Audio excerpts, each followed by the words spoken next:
and welcome back to Wavelength. I'm joined this week by friend and colleague, Laura. Hi. Hi, how are you? I'm good, thank you. Very busy. Yeah. You're actually based in the UK and you come down here to visit me and Auntie. Yes, I have, yeah. So, came in on Monday and leaving on Friday. Going to Monaco tomorrow, so yeah, that'll be fun.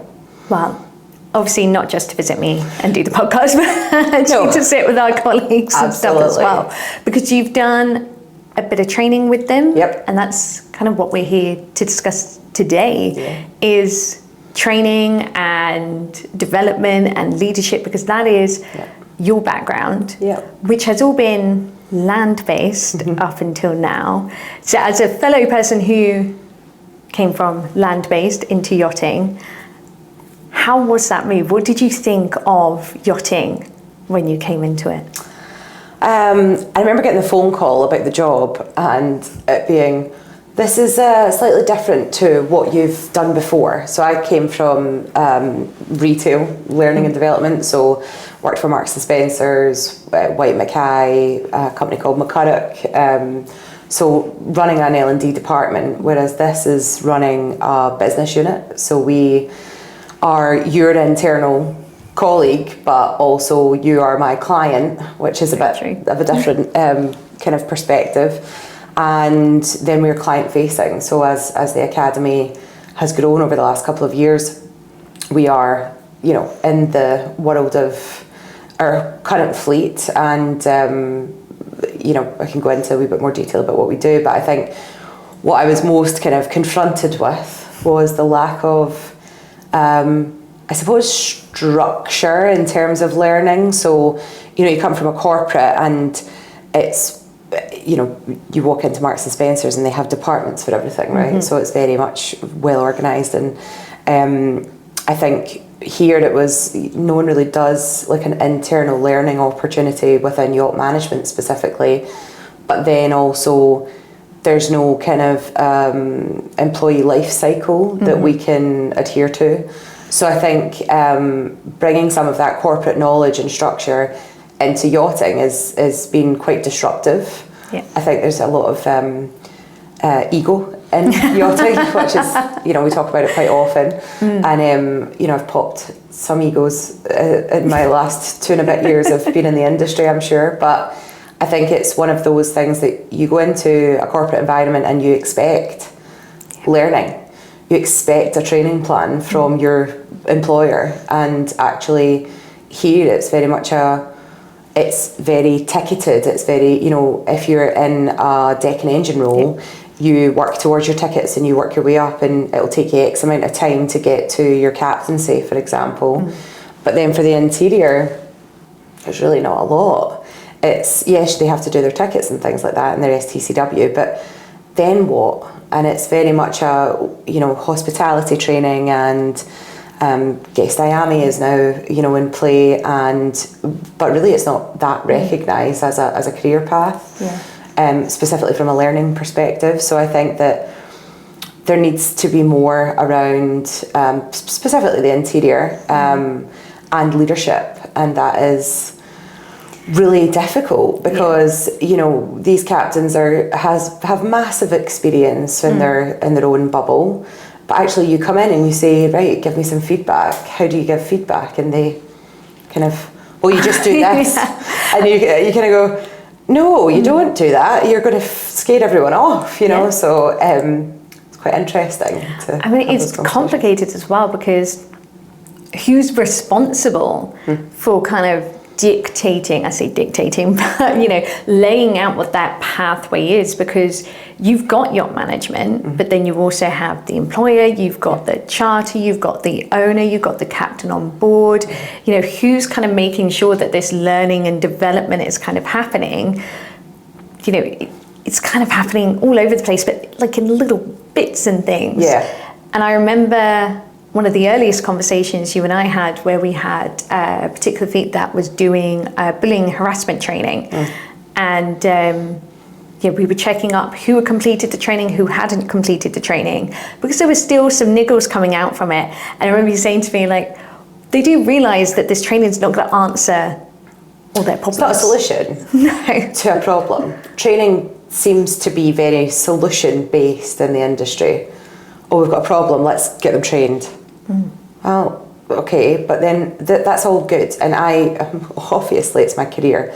I'm an advocate for learning and development, but it's about how you deliver it, and then how it's consistently implemented. So I can come into a room, I did it today and yesterday, come into a room and I give you tools. If you choose to not use those tools, then that's not on me as a trainer or a L&D person. That's on you as a person, and that's about your willingness to engage and move things forward. That really ultimately lies with the captains and the HODs, because I think there's not a lot of clients that are, and I don't know if I can say this properly, and we can. But clients aren't that bothered. Private clients are not that bothered about their crew being, great managers and leaders, because they don't see the benefit, underneath all that. They just want a fantastic time on their yacht. But if they're good business people, they'll understand is you need good managers and leaders to come in. But for the example that you gave, the bullying and harassment, let's tick that box. Yeah. Let's make it mandatory training, preventing bullying and harassment. Just because I've went online and I've done a 20-minute online module about this means nothing in the grand scheme of things. And they are actually updating the STCW program to include mental health, and they're also including things on psychological health and personal safety as well, in order to kind of, again, tick off those things that we see in the industry as a problem. But even, doing it in an STCW, I think it's a great step, because obviously you are making it something that is core. You can't go on board without this. But if you don't have the continuous culture of learning and updating that learning on a continuous basis, it's kind of one and done and you're off again. And then it comes back to, well, that training wasn't very good. What did you do? What actions did you take afterwards? Yeah. That's why I've always got an action plan at the end of every session that we do is, okay, great, we've given you the tools, now what are you going to go do about it? Yeah. And the onus is on them. And as you say, you use the word culture. Culture it's a behaviour that's bred. So behaviour breeds behaviour. If you've got a captain that's really engaged in learning, really engaged in management, leadership, having crew well-being as the focus, then you shouldn't have a problem, because that culture is already on that vessel. But more often than not, I walk on board and you can feel it. Yeah. It's a vibe. It's not it's not, I don't need to ask any questions. No. You walk in and the captain walks in and everyone goes, and that's okay, and that's respect and everything else. But then in some other boats, you walk in and they go, "Hi, Cap." It's much more, it's a cultural, norm, and I don't know, there's and things that culture that has to come into it, because we sometimes get asked, okay, you've gone and you've done that training, okay, it's like 6 months later they'll kind of look back at what's happening on board and they'll kind of go to you, well, that training can't have been a success because this hasn't changed. And so, but okay, what was the follow-up from that? Where was the continuous learning? And I know we've had a few conversations around leadership in particular, and like a 2-day leadership training. It's going to solve all their problems. I know you and I are both advocates for ongoing coaching as part of leadership training. Yeah. But again, we end up in the industry where we kind of look at a problem and we say, okay, create some mandatory training for it. And I've seen quite a few people recently saying that management companies should make leadership training mandatory for all their captains, for their new captains. I mean, what are your thoughts on that? I have a lot of thoughts around that. Because that is the statement, make leadership training mandatory. From who? I've actually had it from captains, I've had it from industry partners. Now, this is bearing in mind the fact that obviously there is helm. Well, I was going to mention that. I'm sure we both have our opinions on Helm as far as leadership training is concerned, but I feel like it's becoming this blanket statement. You know, we talk about what is happening within the industry, why we suffer from crew retention issues, and we say, you know, leadership is part of that, and then we turn around and say, okay, create mandatory leadership training. Yeah, I think Helm was a step forward. Let's not disregard that. I think that Helm was a step forward, and for anyone watching, Helm is human elements. Leadership and management training, I think it's called. I think that's what Helm means. I've looked at the framework and I think it's very generic. There's not a lot of human elements to it because, you know, in my experience, management and leadership is about the person. It's about how their brain works. It's about style. It's about respect, trust. You know, Patrick Lencioni's high-performing teams, the pyramid, the bottom is trust. And unfortunately, you have to trust. It's one of the industries that you are almost autonomously trusting your captain because he's there to keep your life safe. Never mind your, you know, psychological safety. It's your actual safety, your personal safety. So I think there has to be an element of trust there anyway. So almost you have an easy in as a captain because you're kind of already trusted in some element.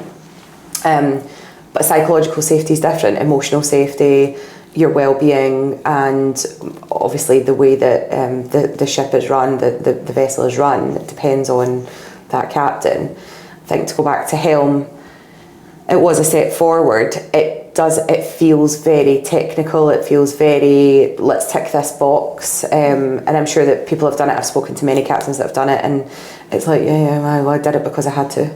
Yeah. There's not a want or a need. Whereas what we do in the academy is we make it fun.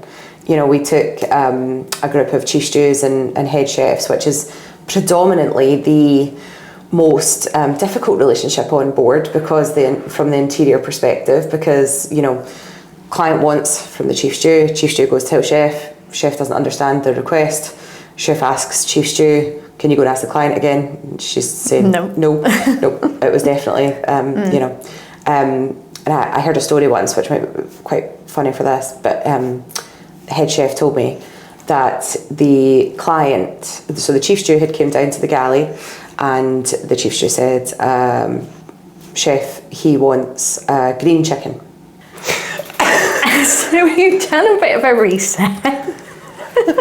Attacked by the wall. We got attacked by the wall. So we've reset, we've removed jackets because it's getting too hot in here now. Just in case anything else hits me. Yeah.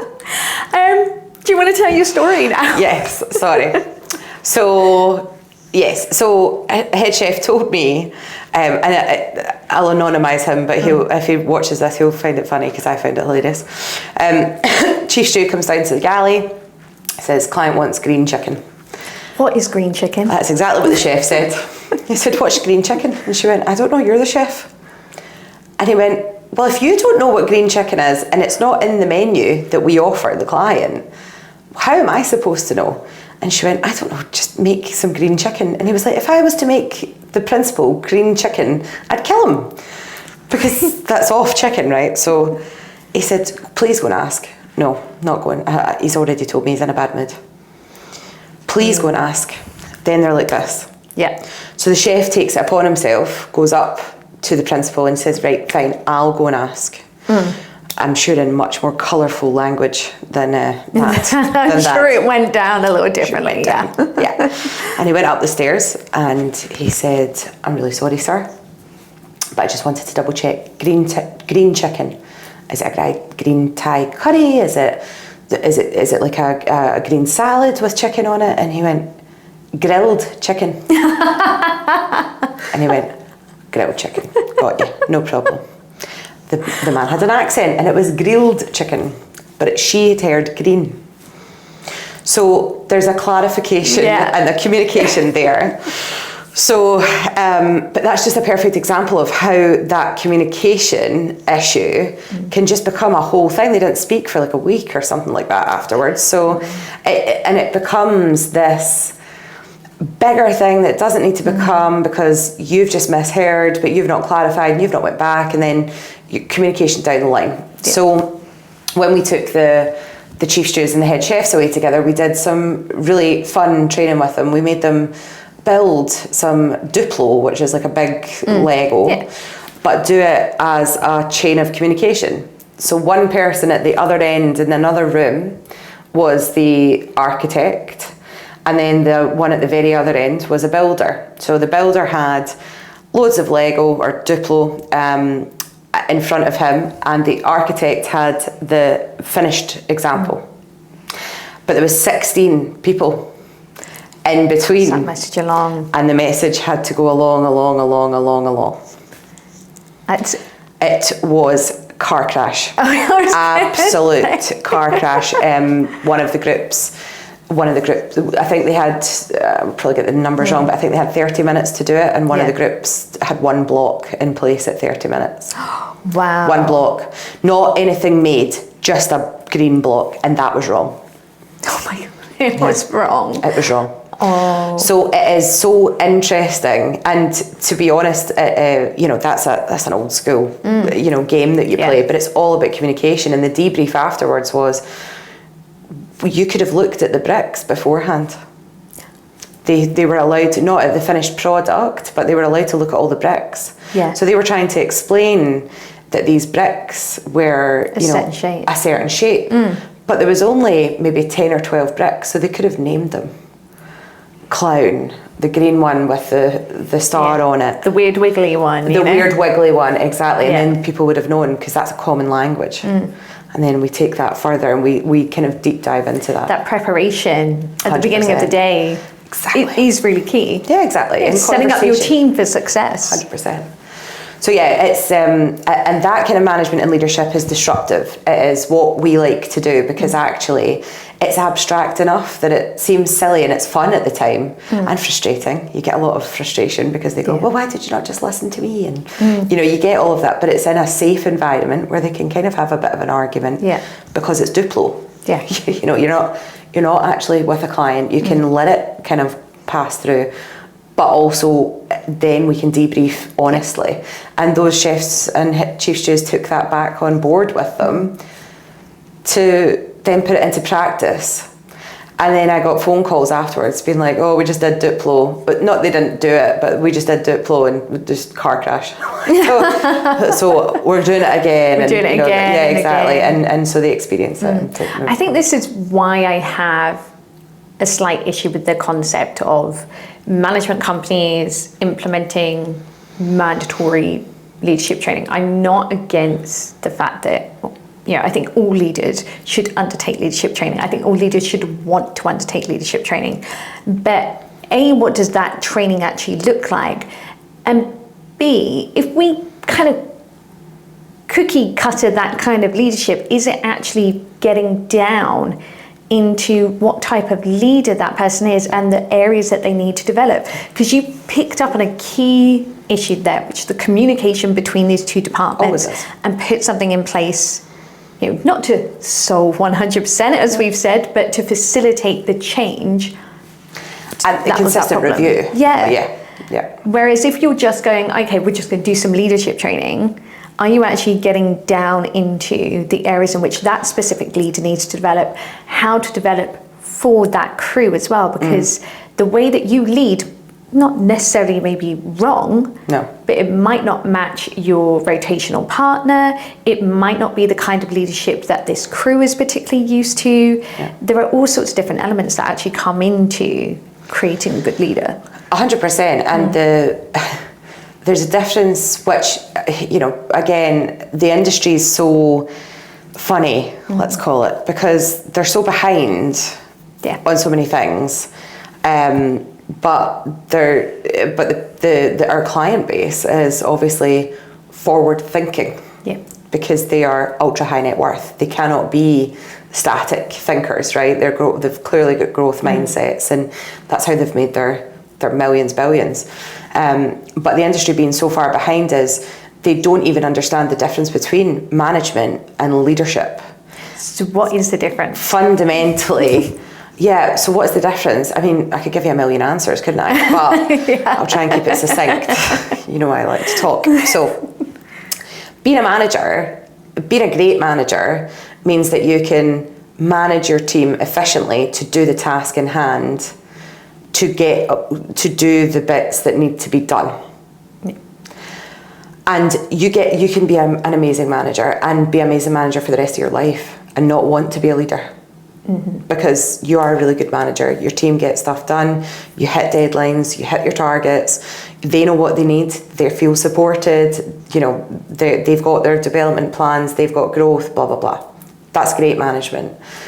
Being a leader is something absolutely fundamentally different, because you want people to follow you. The kind of guesswork's in the title, right? You're leading something, you're leading strategy, you're leading blue sky thinking, you're leading a project, so that you want people to come on the journey with you, because you're kind of creating the journey because you're leading it. Yeah, that's where you get all your good management team following you into whatever that looks like. And then not just completing that task then, I guess, and they're also learning about themselves and coming up with new ideas and different ways of doing things. Absolutely. But a leader should be someone that you want to follow. A leader should be, you know, engaging, inspirational, motivational, someone that you're going to look up to, role modeling the behaviours that you want to be. That is completely different to being a good manager. I almost feel like it's easier to train someone to be a good manager than it is to train someone to be a good leader. It's like training personality. Sometimes, yeah. I think good leaders have an innate ability to understand people and how they work. You know, you think about, I don't even want to go down this road, but you think about some of the politicians in the world that have massive following because they stand up and they talk and they emote. Yeah. And people want to listen, and so they go, oh, I'll follow him or her or them. And that's passion, that's motivation, that's inspiration. Whereas a manager standing up and saying, okay guys, so what we've got today is we've got, 12 carts to unload, and we've got da-da-da-da-da, and everyone knows what they're doing, and everyone goes away and does their job. They come back at 5 o'clock, everyone's ticked off their list, great, everyone happy, good, great, nice, great job guys. That's not inspirational, it's not motivating. But all of those skills that come under that kind of leadership management is what the industry still calls soft skills. I detest the phrase soft skills. Predominantly because I think that human skills are not soft, but they get called soft skills, and then when you call something a soft skill, they're kind of seen as less important. They're seen as lesser, despite the fact that they have so many effects on how people feel, but also how your team runs and how successful they are. Yeah. Do we still use the term soft skills onshore? I love how we say onshore. I know it's hilarious, right? Because I didn't know this term, onshore. It's just jobs. It's just the world. But it's funny. That's again, it kind of, sorry to kind of take a wee sidestep, but that is the hilarious bit about the industry. It's like, oh, you've got an onshore job. I'm like, no, I've just got a job. What do you do? Oh, I'm a captain. So you've just got a job. We've all just got jobs, right? You might be land-based, you might be onshore, offshore, whatever that looks like.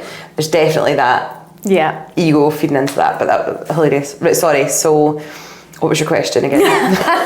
Sorry. No, but I think you make a really good point, because actually the relationship between, and I'm going to say it again, on board and onshore, it needs to be a barrier that's broken down. And the amount of times, I'm sure you get it as well, the amount of times I get questioned about the fact that I've not worked on board. It's like, well, what do you possibly know? No, hold on, you're not a yachty. You're not a yachty? I love that term. I loved that when I first went on board one of the vessels, and where did you work? And I was like, White Mackay whiskey. Yeah. And they're like, oh, on board. I was like, no.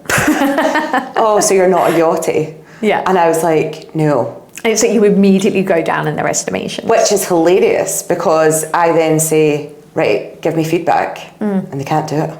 They can't do it correctly. So it's like, learnt that on my onshore job, you know, so there are things to be learned on both sides. And I think that's the beauty of bringing corporate diverse structure teams together. Yeah, exactly. Yeah. And your question was about soft skills. Yeah. So I read an article a couple of years ago that's like, you know, soft skills can't be used anymore. It should be called perishable skills. Like bread. Yeah, bread like skills. so I just like perish away into nothing. I don't get it. So I would never use that term either. I prefer interpersonal skills or personal skills, personal development, anything that's going to make you more cognizant of your impact on the world.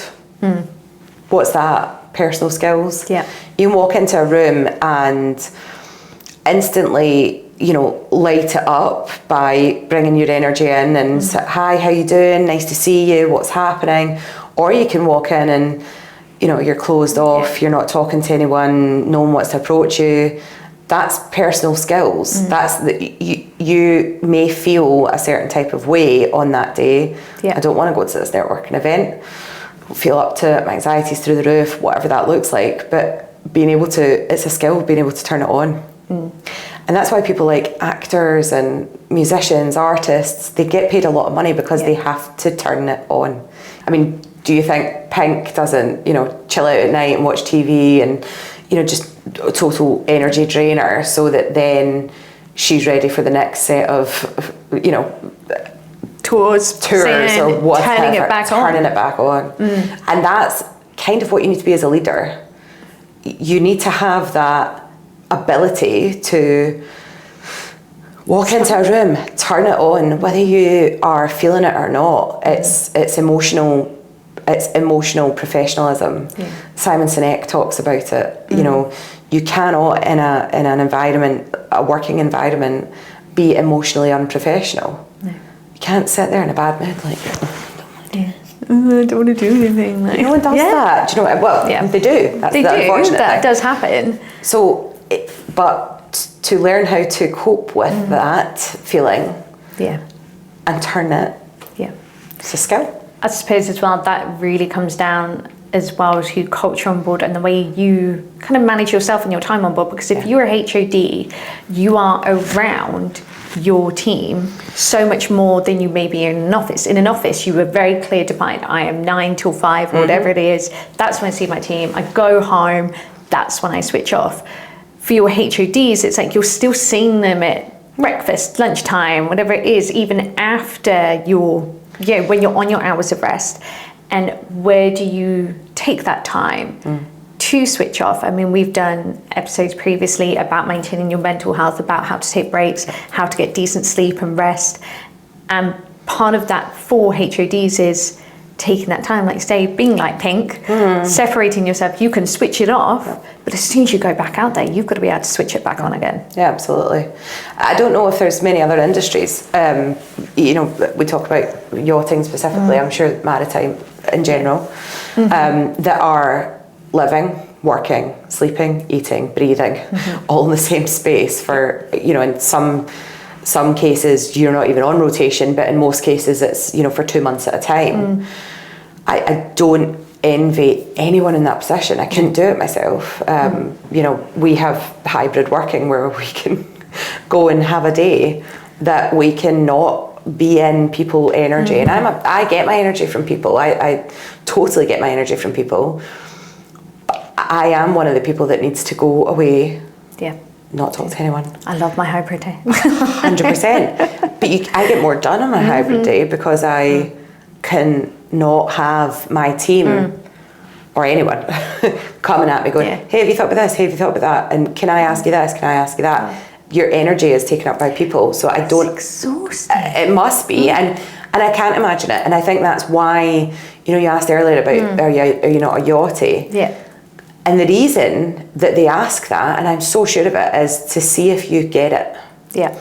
do you get that I'm stressed, tired, emotionally bankrupt at this point? Yeah.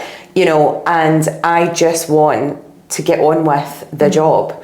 And particularly in refit periods where you've got captains that have just done a really heavy season, potentially, and they come into refit and it's a really heavy refit. Yeah. And, you know, the boat's getting ripped apart and they have to organise all the crew to support the project manager to then get that done. The last thing they want to hear is me phoning them, "Hi Captain, how you doing? Have you got time for leadership training this month?" And they go, "Oh my God, I can't. I can't deal with it." So I think there was a big learning curve for me in that we go, the only time that we can go on board and do this training is when you're in refit, or we take you out of the, you know, in the winter periods where we take you out of the environment and take you into a venue. But I think, you know, the training that we do specifically, it's much better done on board because it's in your own environment. Then you've got a muscle memory of, particularly like housekeeping and laundry and service training. It's being able to navigate your own environment within those spaces and learn, so that then the muscle memory becomes, oh, you pick up that from there and this goes here, so that kind of works. But I forget what your question was. I'm on a rant now. I think you're so right in that, you know, when you've gone through a season, and if you're on refit or even if you're just back in port, you know, we talk about switching off. That's your opportunity to switch off, and then you've got somebody coming in and saying, right now you've got to do this training and become board, and you've got to switch yourself back on again. And it's a difficult one to do. It can sometimes be quite difficult to, you know, get the investment, get the enthusiasm for it, get people, you know, whether it is the captain or getting the budget from the owner, whatever it is, sometimes it can be quite difficult to get the buy-in for people to do it. And a lot of the time, if you speak to crew, they will tell you, yes, we want to do training. If you speak to captains, like, oh yeah, of course I'd love to. But like you say, I'm just tired right now. I just want to have that switch off time right now. Yeah, I think as well that when we come in and we have a conversation, normally it's me and a chief steward or captain, and it's, I want to do all these things, and I go, okay, when? And they go, maybe like the 24th, 25th and 26th of December. And I go, so Christmas Eve, Christmas Day and Boxing Day. Don't think I'm going to get trainers to come out to you at that point.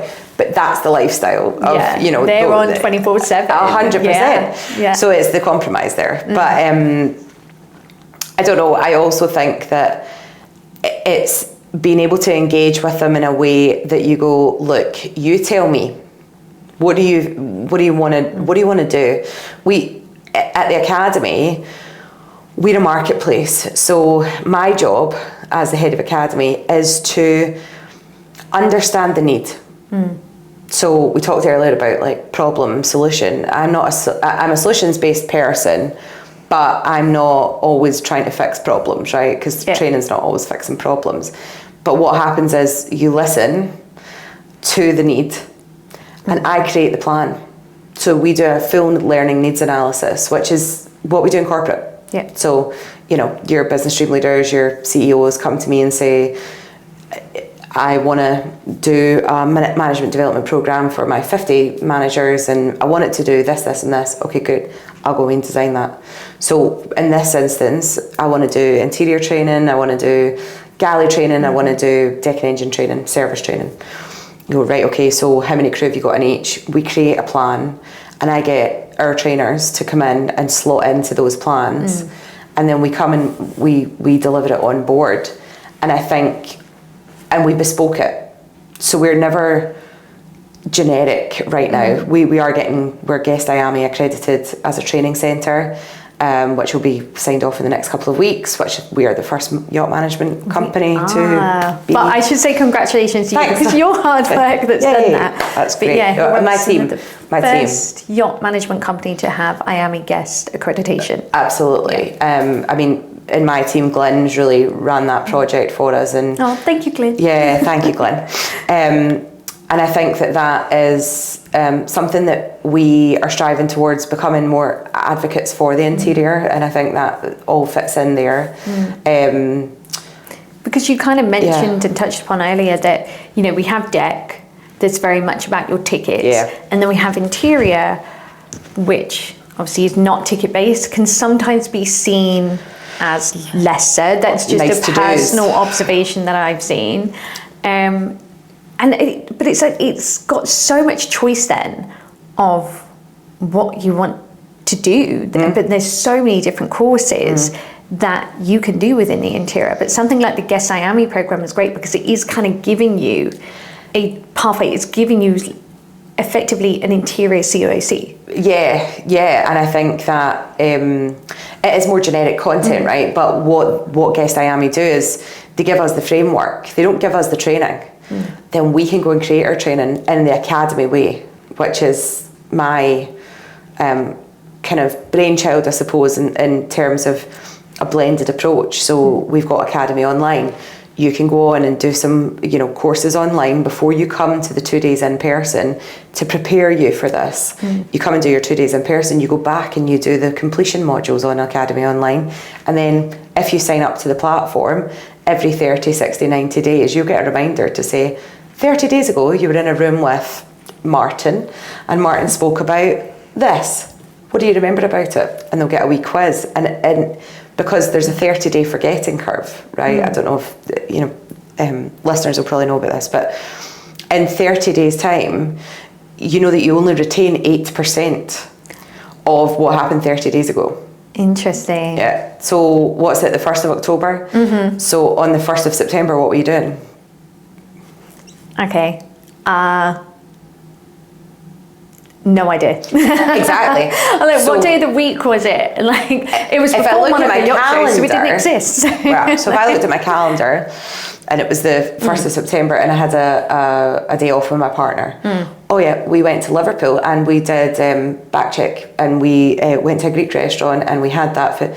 Now, that's about, I don't remember the walking in between the streets. I remember the key highlights that my limbic system will remember, because there was emotion attached to it. That's the way we learn, right? So the only way that human beings learn is that something lights up their limbic system, and we call it sticky learning in learning and development. So it becomes sticky in your brain because it's raised an emotion. So you'll remember it because you felt uncomfortable, very comfortable, happy, sad, fearful, whatever. You've had an emotion that's attached to it, so therefore it becomes sticky. So if we do a program that is, we talked about it earlier, 2 days in a room is not solving anything. No. But if we did a 30, 60, 90 day reminder that's coming through to them to say, this is what you learned, how are you putting that into action now? You're almost forcing them into keeping it going. Keeping it going, keeping it thinking, keeping it sticky. Keeping it sticky. Yeah. Don't know if that should be the tagline for the podcast, but there you go. No. Keep it sticky. Keep it sticky. So yeah. Taking it back to serious points. I can't help it. I mean, you've mentioned there that, you know, the in-person training, the online training, and obviously we put those two together, that's blended learning. Yeah. But the other component that you've kind of brought in is evergreen learning as well. Can you explain a little bit about what that is? Yeah. So evergreen learning is a concept that has been going on forever and a day, but quite new to the industry, I think, quite disruptive again. I like the word disruptive. I think that's what we do, is we're doing some disruptive learning. So it is us taking a film crew with us on board or in a venue, mostly on board, and we will create your own bespoke vessel content. So for example, we took, again, chefs to up to in Palma, somewhere, up into the hills, into a lovely finca, and we got Michelin star chefs to train those specific top chefs, or head chefs mainly, on specific cuisine. So it was Japanese, sushi, and then tapas and Peruvian cuisine. It was fantastic, but not every chef from that vessel or that fleet could come. So it was kind of a miss not to take some type of recording from that. So we took the film crew. It was actually madness because we had no real plan. We had what they were going to cook, but not in the order they were going to cook it. Kat, who we work with at CT Digital, she was, her and I were kind of looking at it going, how are we going to do this?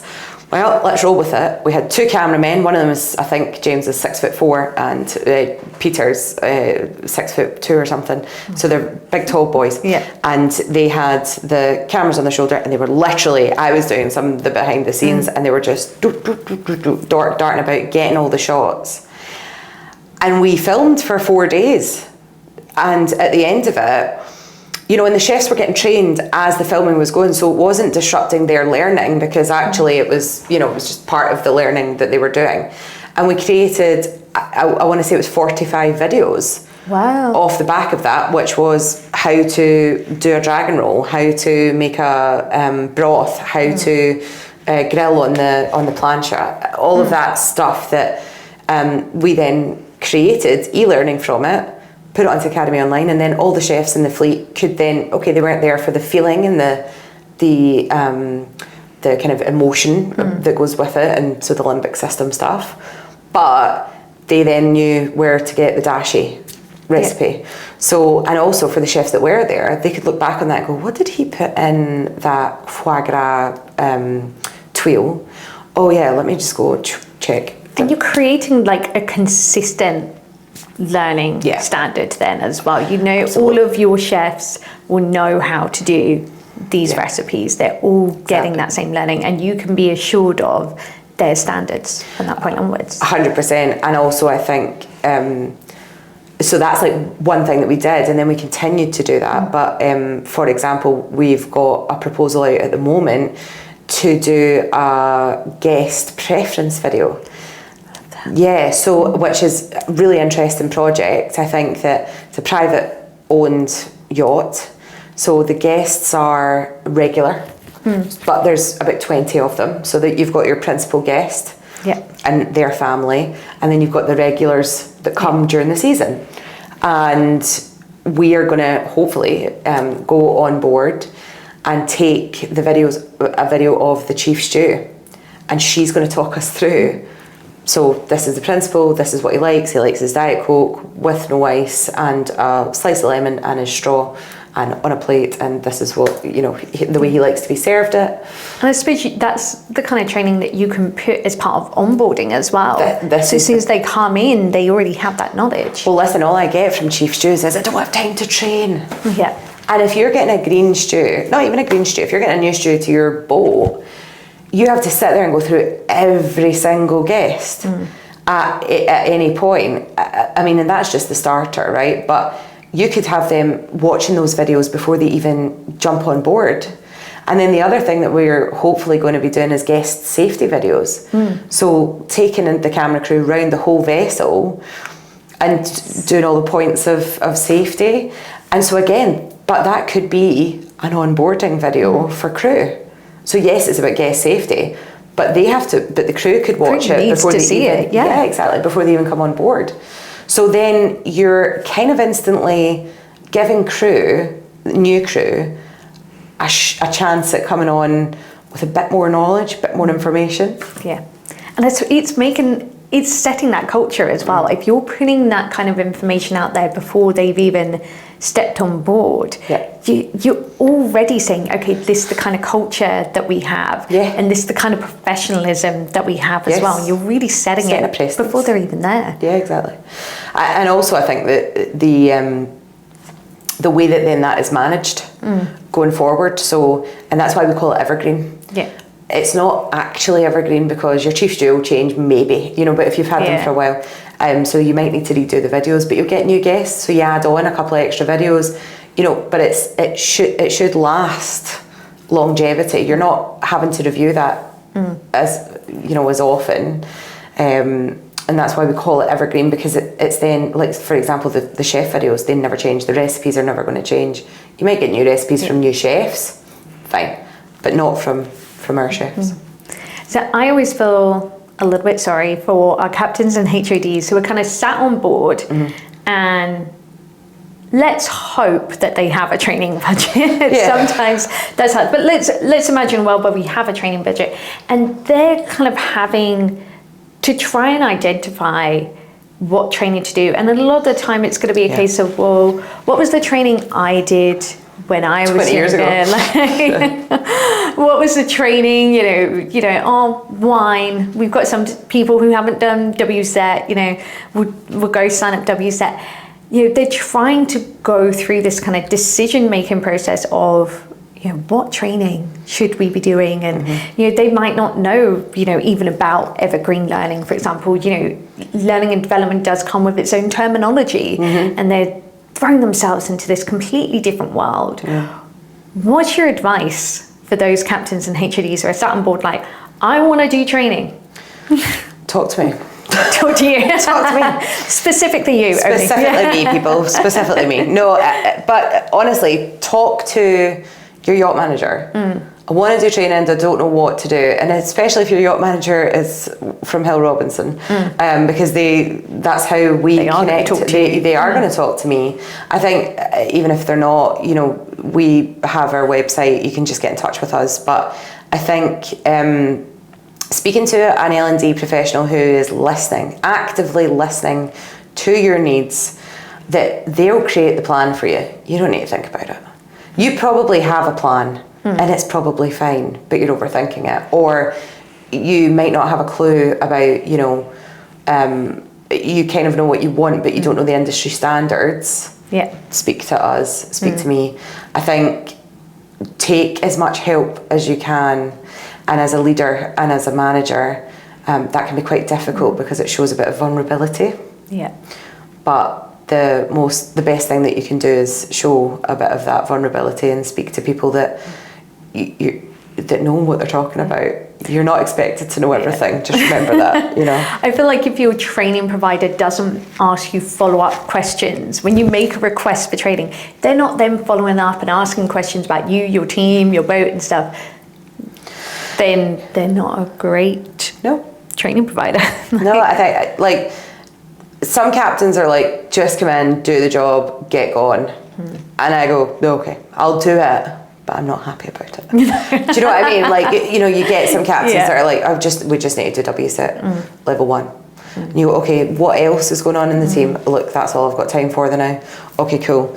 And then when we do get on board, you find out that the laundry team haven't, spoken to anyone in 5 years, but it's the same two laundrymen that have been on for the last 5 years, and they just kind of keep plodding through, and one of them's going to leave, and actually if they got a bit of training they might stay, and they're really good at their job. So there's all of these different conversations that we can get when we're on board. Laura, thank you so much for talking to us about learning and development, but what we like to do this season is also find out about you as a person, right? Which I did not actually prepare for, but I love that people are not prepared for it. Okay. The only person who's been slightly prepared is Rachel, because I talked to her about one of the questions at a breakfast. But first question for you is, if you were going to go on board, what role would you want to go on board as? Oh, Chief Stew. Chief Stew. Instant. Or head chef. No, Chief Stew. Chief Stew, because I can get involved in the food. Right, but not be the food. Yeah. Although I do love cooking, but no, Chief Stew. I think I'd be a great Chief Stew. I'm so organised and efficient and timely.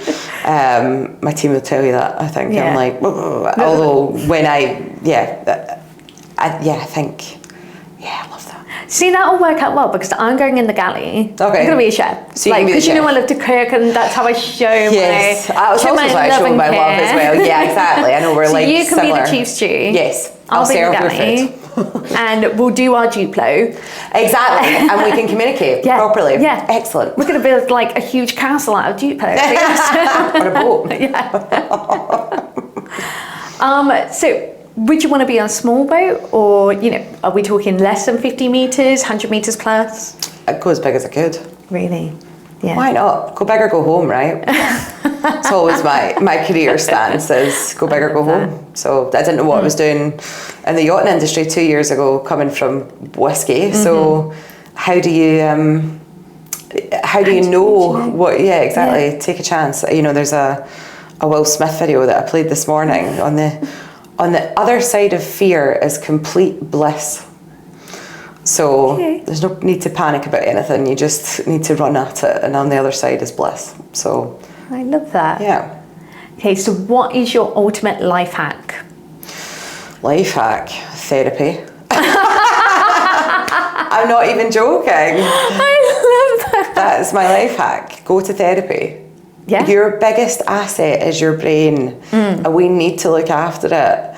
And people don't. And I think, you know, at the end of the day, you're responsible for you. And you're responsible for your role in this life and what you're going to add as value to the world. So whether it's just a tiny wee bit or, you know, you're making massive impact, you've still got a responsibility, and that starts with you and your brain and how you speak to yourself. So, oh, Laura, I love that. Yeah, therapy. Yeah. Go and help yourself before you help anyone else. Before you help anyone else. Okay, final question. If you could live anywhere in the world, money is not an issue, where would you want to live? Palma. Palma? I know. Do you know why? I've been a few times now and I fell in love with it, and I speak a bit of Spanish. So, and when I'm there, I feel like I immerse myself into the language, and I become like, become Spanish. I have had some amazing tapas in Palma, to be fair. And then you got to Soller, and so Mallorca, I think, it's somewhere in Mallorca, let me say, rather than Palma. Okay. But the Palma, I think, is still one of the smallest square footage with the most Michelin stars in it. Really? I think there's 12 or 14. Don't quote me. We'll fact check. We'll fact check it. But yeah, something like that in Palma. The food is just out of this world. And do you know what? I'm going to say this rather controversially. Everyone knows, if they've listened to the previous episodes, we've been talking about Monaco Yacht Show because it's that time of year. We just come out the back of it. Palma is my favourite yacht show.